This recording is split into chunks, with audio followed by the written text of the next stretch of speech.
मेरे मित्र, life settlement की बात जीरो हो जाते हैं, इसके पीछे बहुत बड़ा वजह क्या है? बहुत सारे मित्र कहेंगे कि सर सरकार है, वैकेंसी ये ना देती है। ये भाई बात सरकार ना है, हम लोग खुद हैं। अभी भी बहुत सारे मित्र नीचे कमेंट करेंगे, सर वैकेंसी तो आने दो, वैकेंसी आ ही जाएगा तब क्या कर लोगे, बताओ हमको। बहुत सारे मित्र ये भी कमेंट करेंगे कि सरकार तो वैकेंसी दे नहीं रही है। जरा सा आप हमको ये बताइए कि 24 घंटा में से आप अपने जीवन को परिवर्तित करने के लिए ये साढ़े 6 घंटा नहीं निकाल सकते? अगर आप ये साढ़े 6 घंटा नहीं निकाल सकते तो मेरे मित्र, आप ये चीज कहीं लिख के रख लीजिए कि आप अपने जीवन में नए परिवर्तन के हकदार कभी नहीं है। जय हिंद दोस्तों, स्वागत है आप सभी का आपके अपने परिवार द लॉजिकल साइंस में। मैं हूं आलोक सिंह आतिश और उम्मीद करता हूं आप सभी अच्छे होंगे और इस नए साल का बेहतर तरीके से स्वागत कर चुके होंगे।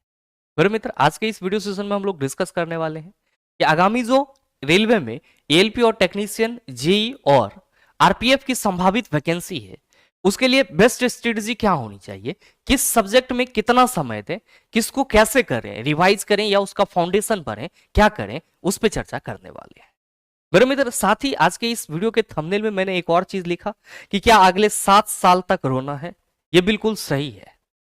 जैसा कि आप सबों को मालूम है कि रेलवे की जो वैकेंसी होती है वो 5 वर्षीय योजना बन जाती है, लेकिन आप सबों को यह भी मालूम है कि आम चुनाव नजदीक है और पीएमओ के ट्विटर हैंडल से यह चीज बताई गई थी आप सबों को कि जो आपका 2024 का चुनाव है उससे पहले आपको एक बहुत बड़ा वैकेंसी देखने को मिल सकता है, चाहे वो रेलवे एग्जाम का हो या फिर एसएससी एग्जाम का हो। एसएससी लगातार कैलेंडर दे रही है, लेकिन रेलवे कैलेंडर देने का नाम नहीं ले रही है। इसका उपाय किया जाएगा बहुत ही जल्द। लेकिन सवाल यह है कि अगर एएलपी एंड टेक्नीशियन या फिर जेई या फिर आरपीएफ की वैकेंसी आ जाती है और हम लोग पहले से प्रिपेयर नहीं होते हैं, तो फिर हम लोग क्या कर सकते हैं, हम लोग का कितना नुकसान होता है? नुकसान कुछ नहीं होगा सर। जो लाइफ है दाल रोटी जैसे चल रही है वो तो चलेगी, लेकिन अगले 7 साल तक फिर से हम लोग यही रोना रोएंगे कि हम लोग बेरोजगार हैं। हम लोग लगातार सरकार पे आरोप प्रत्यारोप करते रहेंगे और अपने आप को सांत्वना देते रहेंगे। मेरे मित्र, अब समय सांत्वना देने का नहीं है, क्योंकि कुछ चीजें ऐसी होती है जो आप पहले से बेटर अभी समझ रहे होंगे। पहले इतनी ज्यादा वैकेंसी का नोटिफिकेशन या इतने ज्यादा वीडियोस आपके पास नहीं होते थे जिससे कि आप अपने समय का सही सदुपयोग कर सके, लेकिन अब आपके पास सुविधाएं ज्यादा है, कहीं ना कहीं कम्युनिकेशन जो है पहले से फास्ट हो चुकी है। तो इस दौर में आपको प्री प्लान के साथ जरूर चलना चाहिए और सरकार कुछ भी करे उससे कोई फर्क नहीं पड़ता है। हमें अपने आप को पहले क्या करना होगा, तो सर मजबूत करना होगा।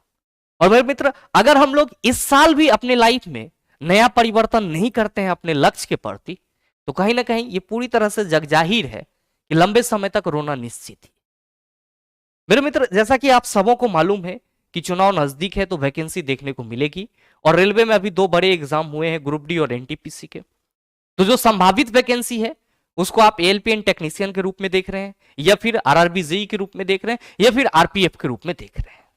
और मैंने कई बार अपने सेशन में आपको बताया है कि किसी भी एग्जाम को क्रैक करने के लिए जो बेहतर तरीका होता है वो होता है उस एग्जाम के सिलेबस को जानना और फिर उसके बाद उस एग्जाम से संबंधित प्रीवियस ईयर क्वेश्चन को लगाना। ये दोनों ही चीजें आपके लिए बेहतर होती है।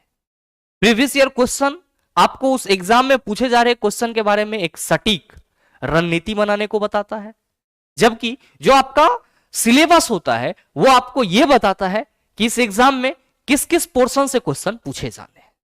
मेरे मित्र, अगर हम लोग एक नजर दौड़ाना चाहें एएलपी एंड टेक्नीशियन और साथ ही साथ आरआरबी, जेई और आरपीएफ के सिलेबस की, एग्जाम सिलेबस की और एग्जाम पैटर्न की, तो आप सभी को मालूम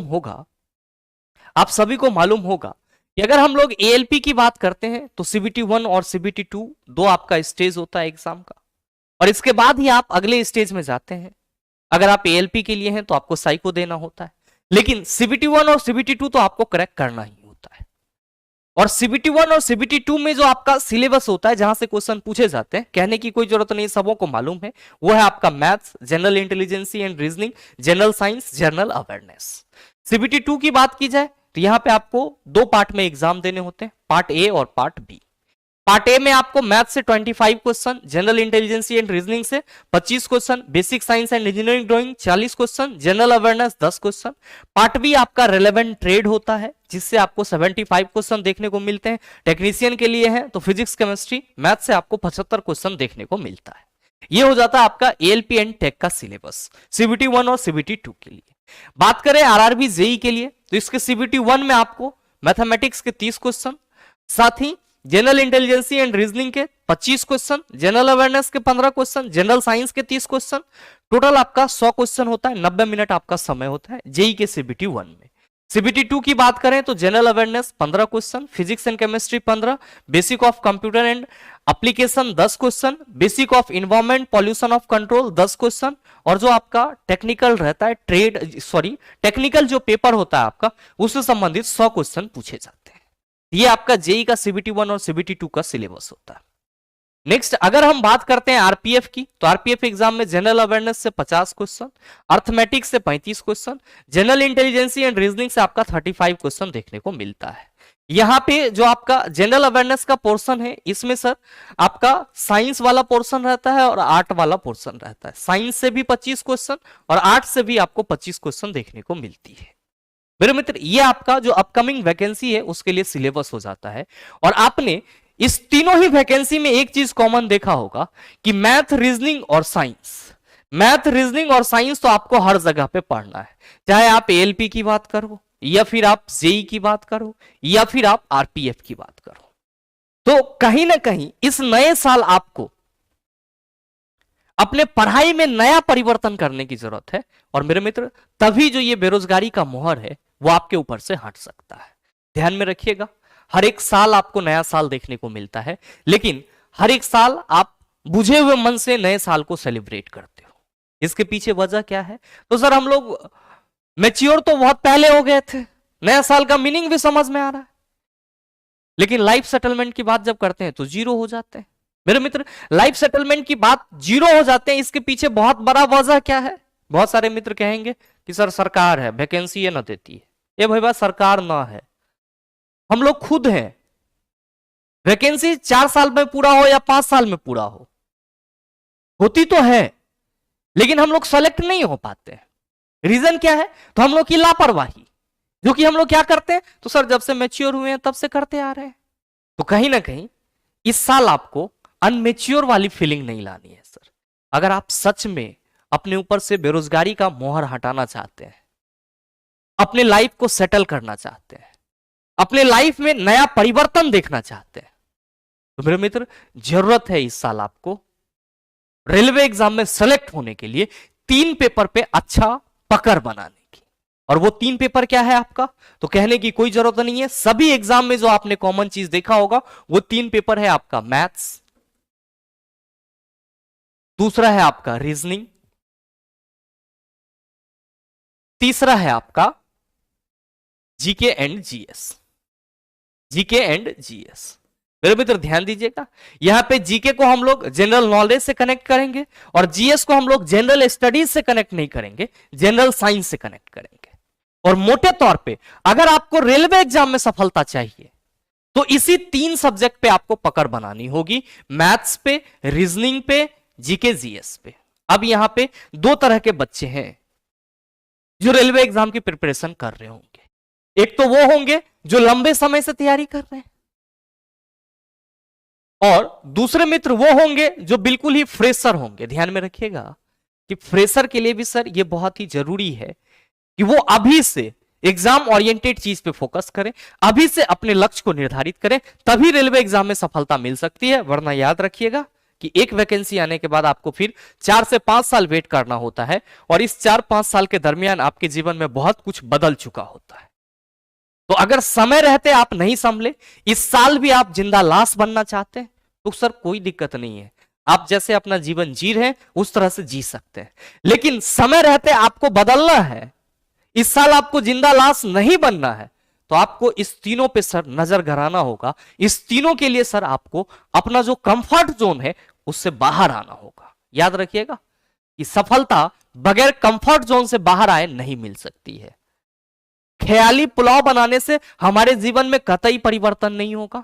बल्कि उस ख्याली पुलाव के लिए हमें मेहनत करना होगा, और बगैर मेहनत के सर कुछ संभव नहीं। बहुत सारे मित्र कहेंगे कि गुरुजी हम लोग को तो आईटीआई नहीं मिल पाता है, कि हम लोग क्या करें। मेरे मित्र, आपको करने की जरूरत नहीं है। आपने अभी जस्ट आरआरबी जेई का सिलेबस देखा, एएलपीएन टेक्नीशियन का सिलेबस देखा, साथ में आरपीएफ का सिलेबस देखा। अगर आप इन तीनों ही एग्जाम के लिए सीबीटी 1 और सीबीटी 2 की बात करें और उसमें कॉमन सब्जेक्ट की बात करें, तो क्या ये तीनों सब्जेक्ट कॉमन नहीं है? आप कहेंगे बिल्कुल। तो ये चीज आप बरसों से जान रहे, तो फिर अभी तक आपका काहे नहीं सर क्लियर हो पाता है? इसके पीछे रीजन है हम लोग की लापरवाही। सर एग्जाम आएगा तो हम लोग देख लेंगे। अभी भी बहुत सारे मित्र नीचे कमेंट करेंगे, सर वैकेंसी तो आने दो, वैकेंसी आ ही जाएगा तब क्या कर लोगे, बताओ हमको। बहुत सारे मित्र ये भी कमेंट करेंगे कि सरकार तो वैकेंसी दे नहीं रही है। भाई सरकार की वैकेंसी जो है वो अपने समय से आएगी, और जिस वक्त वैकेंसी आ जाएगी उस वक्त आप क्या प्लानिंग कर लेंगे? उसके पास आपके पास समय कितना रहेगा? जैसे ही वैकेंसी आएगी, आपका जो एग्जाम नोटिफिकेशन का काउंटडाउन है वो शुरू हो जाएगा। आपके माइंड में टिक टिक टिक हमेशा चलते रहेगा, अब इतना दिन बचा है, अब इतना दिन बचा है, अब ये करेंगे। आप शॉर्ट तरीका ढूंढेंगे, हर एक चीज का शॉर्ट तरीका, शॉर्टकट हो जाता। सही बात, एक बार सिलेबस खत्म हो जाता, 3 महीने में खत्म हो जाता। ए भाई, जिस पूरे सिलेबस को कंप्लीट करने के लिए आपको 8 से 9 महीने की जरूरत है, उसको आप 3 महीना में करके आप चाह रहे हो कि हमारे ऊपर रेलवे का मुहर लग जाए। कतई संभव नहीं, कतई संभव नहीं।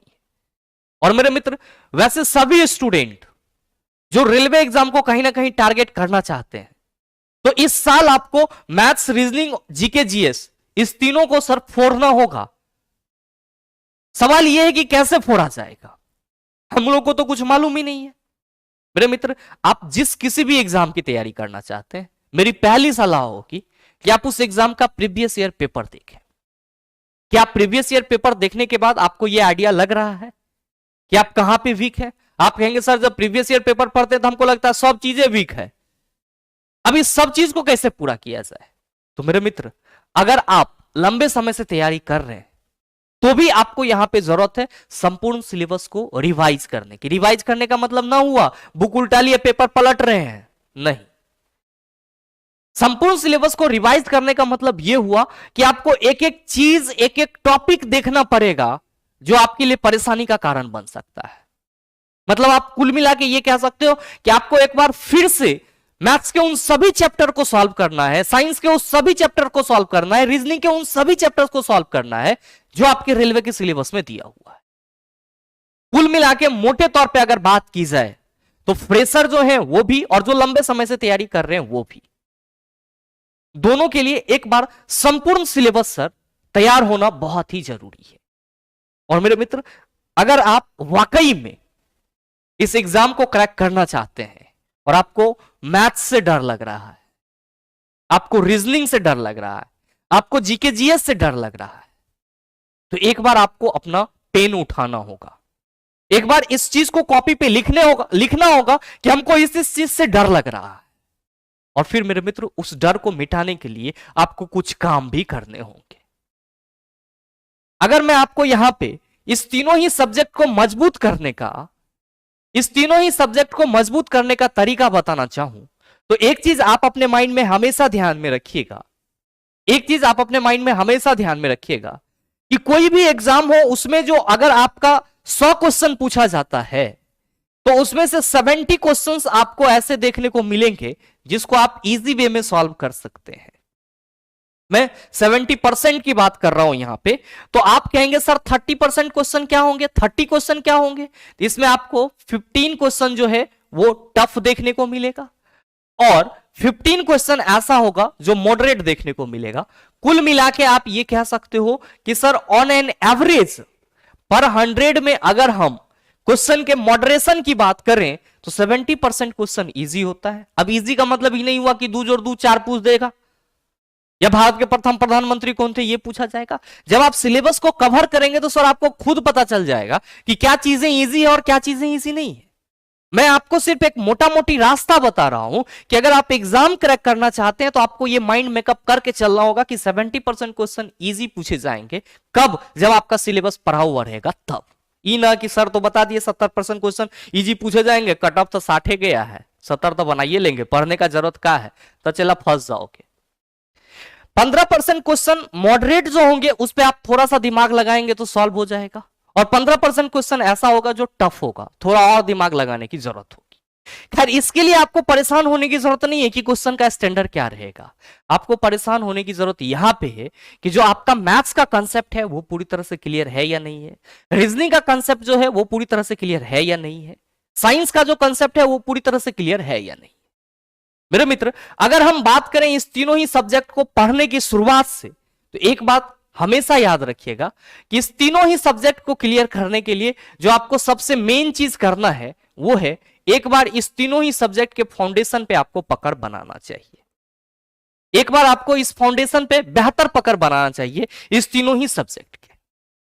आपके पास कोई सुविधा मौजूद नहीं है, आप किसी बड़े शहर में नहीं है, कोई फर्क नहीं पड़ता है। आज के समय आपके पास सबसे बड़ा हथियार आपका फोन है, और इस YouTube पे ऐसे बहुत सारे चैनल हैं जहां पे आपको बहुत सारी फ्री में कंटेंट अवेलेबल है, जिसके लिए आपको 1 रुपया का खर्च नहीं करना है। जिस मोबाइल रिचार्ज का जो इंटरनेट है उसको आप आरती और छोटू के लव स्टोरी में गुजार देते हो सर, वहां पे रील्स देखने से बेहतर है कि आप मैथ्स का कोई चैप्टर देख लो, मैथ्स का कोई सॉल्यूशन देख लो, जहां से आपका जिंदगी बने, न कि सर जिंदगी बर्बाद हो। तो रील्स देखने से कहीं ना कहीं बेहतर है सर अपनी जो अच्छी चीजें हैं जो आपके लिए उपयोगी हो सकती है उस पर फोकस करना। सवाल यहां पे यह है कि सर इसका फाउंडेशन कैसे किया जाए। तो मेरे मित्र, YouTube पे इतने सारे लेक्चर्स हैं जहां से आप कर सकते हैं, उससे भी नहीं मन भरता है तो थोड़ा सा पैसा लगा करके जिस किसी भी टीचर से आपको समझ में आती है उसका आप फाउंडेशन कोर्स ले सकते हैं।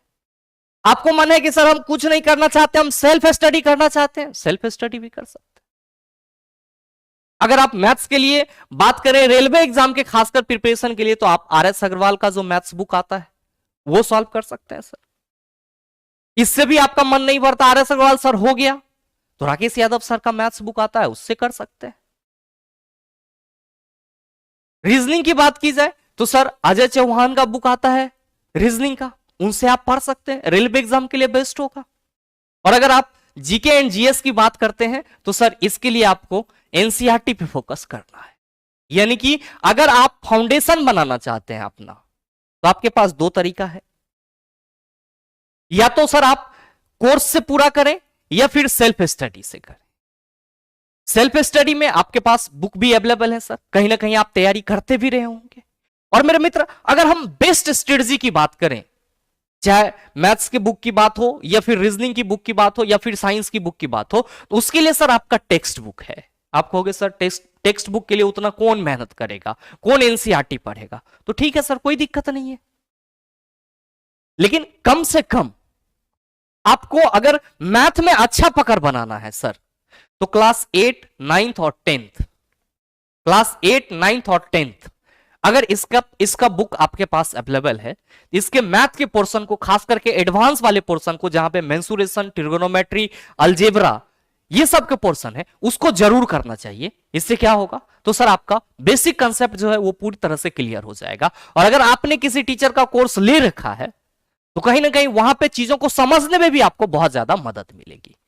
तो मेरे मित्र, अगर आप फ्रेशर हैं या आप लंबे समय से तैयारी कर रहे हैं और मैथ्स में आप लगातार फंसते हुए नजर आ रहे हैं, तो इस सलाह को आप जरूर मानेंगे कि आप क्लास 8, 9th और 10th इसका जो मैथ्स बुक होता है जो आपने एकेडमिक में पढ़ा है, उसको एक बार आप कोशिश कीजिए बनाने का। और खास करके मेंसुरेशन, ज्योमेट्री, ट्रिगोनोमेट्री, अलजेब्रा ये सब जो पोर्शन है उस पे ज्यादा पकड़ बनाने की। कोऑर्डिनेट ज्योमेट्री ये भी आपका एक अच्छा पोर्शन है, इस पे अच्छा पकड़ बनाने की। बाद बाकी अर्थमेटिक में आप अच्छे से जान रहे होते हैं, उसमें बहुत ज्यादा आपको टेंशन नहीं होता है। तो कहीं ना कहीं आप अगर मैथ पे पकड़ बनाना चाहते हैं तो सर क्लास 8, 9th और 10th इसका जो मैथ्स बुक है आप उसको जरूर पढ़िए सर, आपके लिए बहुत ही हेल्पफुल होगा। और साथ में आप RS अग्रवाल का मैथ्स बुक बना सकते हैं, राकेश यादव सर का मैथ्स बुक है उसको सॉल्व कर सकते हैं। तो मैथ्स का टेंशन आपको यहां से खत्म हो जाएगा।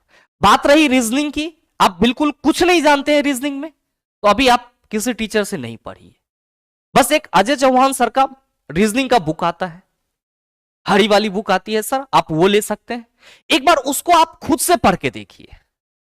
बहुत सारी टॉपिक ऐसी होगी जिसको आप आराम से कर लेंगे, लेकिन कुछ टॉपिक आपको परेशान करेंगे। तो जिस किसी भी सर से आपको रीजनिंग समझ में आती है, आप वहां से रीजनिंग कर सकते हैं। अब सवाल रही कि सर जीके एंड जीएस में हम किसको ज्यादा फोकस करें, साइंस को करें, जीके को करें? तो मेरे मित्र, अगर आप रेलवे में जाना चाहते हैं और साइंस की बात ना करें तो यह सरासर अन्याय हो जाता है। मेरे मित्र, साइंस को पढ़ने का यहां पे सर दो तरीका है आपके पास। पहला तरीका यह है कि जितने भी एग्जाम हुए हैं उसके प्रीवियस ईयर पेपर को एक बार सर आपको रिकॉल करना होगा, एक बार देखना चाहिए, ताकि आपको पता चल पाए कि क्वेश्चन का लेवल क्या है। दूसरा तरीका है कि पहले हम फाउंडेशन कर लिए, उसके बाद क्वेश्चन लगाने जा रहे हैं। लेकिन आपको यहां पे क्या करना है, आपको यहां पे साइंस में बेहतर पकड़ बनाने के लिए एक बार सर एनसीईआरटी को आप जरूर छुइए। एक बार आप एनसीईआरटी जरूर टच कीजिए सर। एनसीईआरटी का अगर आपके पास किसी सर का कोर्स है तो ठीक है, नहीं है तो एनसीईआरटी का बुक अवेलेबल है, आपने पढ़ा भी होगा, आपके पास अवेलेबल होगा, उसको आप अपने से पढ़ने का ट्राई जरूर कीजिए, बहुत बेनिफिशियल होगा। और मेरा मानिए कि अगर आप एक बार साइंस के लिए एनसीईआरटी पे अच्छा पकड़ बना लेते हैं तो फिर आपको साइंस के लिए रोना नहीं पड़ेगा। हां, जब आप अच्छे से उसको सारी चीजों को समझ जाते हैं तो फिर उससे संबंधित प्रीवियस ईयर क्वेश्चन पढ़िए सर। जिस एग्जाम की तैयारी करना चाहते हैं, इसमें क्या होगा, तो सर जो आपने कंसेप्ट सीखा है उस कंसेप्ट से आपको यह पता चल पाएगा कि क्वेश्चन बन रहे हैं या नहीं बन रहे। तो अगर आपके पास अगर बुक अवेलेबल है एनसीईआरटी का तो उसको कीजिए। सवाल यह है कि किस किस क्लास का करें। तो मेरे मित्र, अगर आप किसी और एग्जाम की बात करेंगे तो कहीं ना कहीं मैं जरूर सलाह देता कि आप 6 से लेकर के 10 तक का कीजिए। लेकिन सिर्फ रेलवे का सोच रहे हैं तो मैं आपको सलाह दूंगा कि साइंस के लिए 8, 9th और 10th इस 3 क्लास पे आपको अच्छा पकड़ होना चाहिए। चाहे आप जेई के एग्जाम में बैठे या फिर एएलपी एंड टेक के एग्जाम में बैठे या फिर आरपीएफ के एग्जाम में बैठे, क्लास 8, 9th और 10th के एनसीईआरटी पे अच्छा पकड़ है तो आपके लिए साइंस में फिर सोचना नहीं। इसी तरह से अगर हम बात करें जीके की, जनरल स्टडीज की रेलवे एग्जाम के लिए, तो सर इसके लिए तो आपका एसपीडी जो बुक आती है वो भी इनफ रह जाती है अगर आप सही से पढ़ते हो करंट वाला एडिशन लेकर के। या नहीं, आप चाहते हो कि सर हम इसमें और अच्छा करें तो स्टैटिक जीके वाला पोर्शन आप लुसेंट से कर सकते हो, किसी टीचर का मदद ले सकते हो। आप चाहते हो सर और बेहतर करें तो फिर वही सलाह है सर, एनसीईआरटी कीजिए। लेकिन आप जीके के लिए एनसीईआरटी करें ना करें, साइंस के लिए एनसीईआरटी जरूर कीजिए, क्योंकि रेलवे एग्जाम में साइंस ही आपका बेड़ा पार करवाएगा। या फिर अगर आप किसी टीचर से समझ रहे हैं तो उसका जो साइंस का कोर्स है एनसीईआरटी वगैरह का, आप वो परचेज कर लीजिए, रेलवे एग्जाम के लिए बेस्ट रहेगा सर। एनसीईआरटी से बाहर रेलवे कभी नहीं जाती है। हां, ध्यान में रखिएगा कि कुछ चीजें आपको +2 लेवल का देखने को मिलेगी जो कि बेसिक चीजें होती है। अगर आप किसी टीचर से पढ़ रहे होते हैं वो कहीं ना कहीं आपको वहां पे बता देगा। लेकिन फाउंडेशन के रूप में जो आप कहते हो ना सर प्लिंथ के रूप में, ये क्लास 8, 9th और 10th जरूर आपको करना चाहिए अगर आप फ्रेशर हैं या फिर लंबे समय से तैयारी कर रहे हैं तो भी। तो कहीं ना कहीं मेरे मित्र, अगर आप मैथ्स के लिए ये स्ट्रेटजी अपनाते हो, आपके पास चूंकि टाइम है, क्लास 8, 9th और 10th के बुक को आप अच्छे से क्लियर करते हो, कोई अदर बुक बनाते हो अच्छा पब्लिकेशन का, तो आपका फाउंडेशन पूरी तरह से क्लियर हो जाता है। रीजनिंग के लिए भी आप वही चीज अपनाते हो तो फाउंडेशन क्लियर हो जाता है। जीके एंड जीएस का जब आप फाउंडेशन क्लियर कर लेते हो, यहां पे अब आपको फुल टेस्ट लगाने की जरूरत नहीं है सर। अब आपको फाउंडेशन करने के बाद इंडिविजुअल टेस्ट लगाना है, आपको इंडिविजुअल टेस्ट लगाना है। और मेरे मित्र, इंडिविजुअल टेस्ट मैं अभी इसलिए बोल रहा हूं ताकि आपके ऊपर बर्डन नहीं आएगा और आप उसको अपने इंजॉयमेंट के साथ पूरा भी कर पाएंगे और आपको पढ़ने में मन भी लगेगा।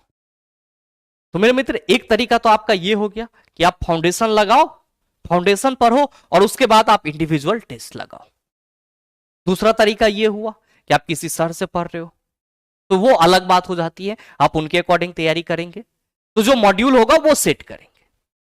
लेकिन सवाल यह है कि गुरुजी अगर हम सिर्फ सेल्फ स्टडी करना चाहें तो सेल्फ स्टडी करने के लिए हम क्या एक टाइम टेबल बनाएं, इस तीनों ही सब्जेक्ट में जो टाइम का कंट्रीब्यूशन है वो किस हिसाब से होना चाहिए।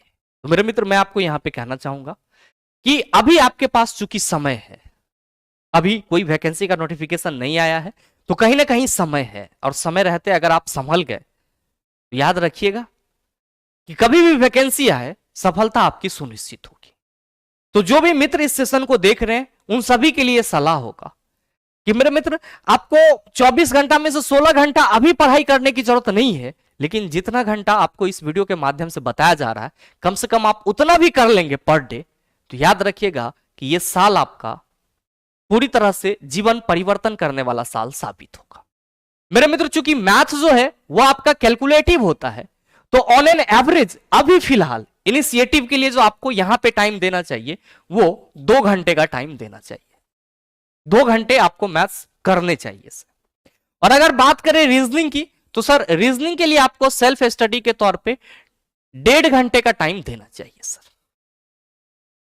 और अगर हम बात करें किसकी सर, जीके एंड जीएस की, तो इसमें आपका जीके भी है और जीएस भी है। तो सर इस दोनों के लिए, जीके एंड जीएस दोनों के पोर्शन के लिए आपको अभी जो है सर 1.5 घंटे का समय जीके के लिए और 1.5 घंटे का समय साइंस के लिए देना चाहिए।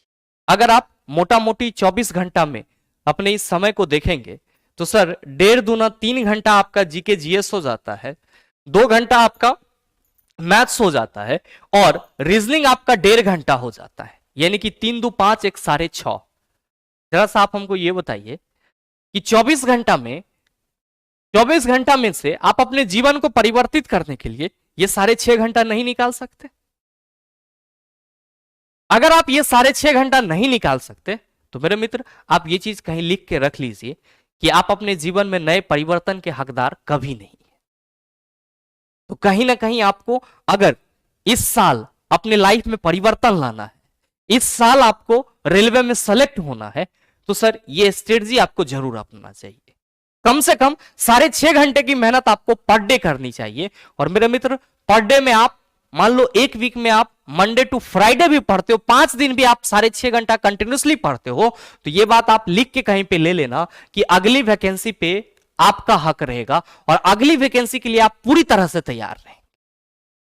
तो बस मैं आपको इस वीडियो के माध्यम से यही कहना चाहूंगा कि मेरे मित्र साल में आपको हर एक चीज परिवर्तित देखने को मिल सकते हैं, समय के साथ हर चीज बदल सकता है, लेकिन याद रखिएगा कि अगर आपके बदलाव की बात आएगी तो इसकी शुरुआत आपको करनी होगी। और अगर आप 24 घंटा में से 6.5 घंटा अपने जीवन के लिए नहीं निकाल सकते हैं तो फिर आप जीवन में नए परिवर्तन के हकदार भी नहीं है। तो कहीं ना कहीं अगर आप रेलवे के अपकमिंग वैकेंसी में अपनी सफलता को सुनिश्चित करना चाहते हैं तो इस मॉड्यूल के साथ आपको आज से अभी से पढ़ाई स्टार्ट कर देनी चाहिए। वरना लोग तो आपको यह भी कहेंगे कि अगर एक चपरासी का भी नौकरी हो जाता है तो बेहतर है, तो याद रखिएगा कि ये आपको डिमोटिवेट कर रहे हैं, क्योंकि आप उस चीज के लिए नहीं बने हैं जो चीज आपको लोग कह रहे हैं। इसलिए मेरे मित्र पिछले साल की खट्टी मीठी यादों को पीछे छोड़ते हुए इस साल अपने लाइफ में नए परिवर्तन के लिए अपने आप से एक बार सवाल जरूर पूछिएगा कि क्या हम अपने 24 घंटा में से 6.5 घंटा निकाल सकते हैं या फिर नहीं निकाल सकते हैं। और जवाब क्या आता है नीचे कमेंट करके जरूर बताइएगा। मेरे मित्र इसी के साथ आज के इस सेशन का समाप्ति करना चाहूंगा और मुझे उम्मीद है कि आप सभी बेहतर तरीके से रेलवे के अपकमिंग वैकेंसी एलपीएन टेक्नीशियन या फिर जेई या फिर आरपीएफ के इस प्लानिंग को समझ पाए होंगे। और साथ ही उम्मीद करते हैं कि ये वीडियो आपको अच्छा लगा होगा। अगर आपको वीडियो अच्छा लगा तो वीडियो को लाइक कीजिएगा, ज्यादा से ज्यादा शेयर कीजिएगा, ताकि वीडियो वैसे स्टूडेंट तक पहुंच पाए जो बच्चे इस उधेड़बुन में फंसे हुए हैं कि आखिर शुरुआत करें तो कहां से करें। और साथ ही अगर आप चैनल पे नए हैं तो सब्सक्राइब करके बेल आइकन दबा लीजिएगा, ताकि इस तरह के एग्जाम रेलेवेंट वीडियो का नोटिफिकेशन सबसे पहले आपके पास पहुंचे और आप उसको सबसे पहले देख पाओ। मिलते हैं फिर अगले सेशन में, तब तक के लिए best of luck. Thank you, have a nice day.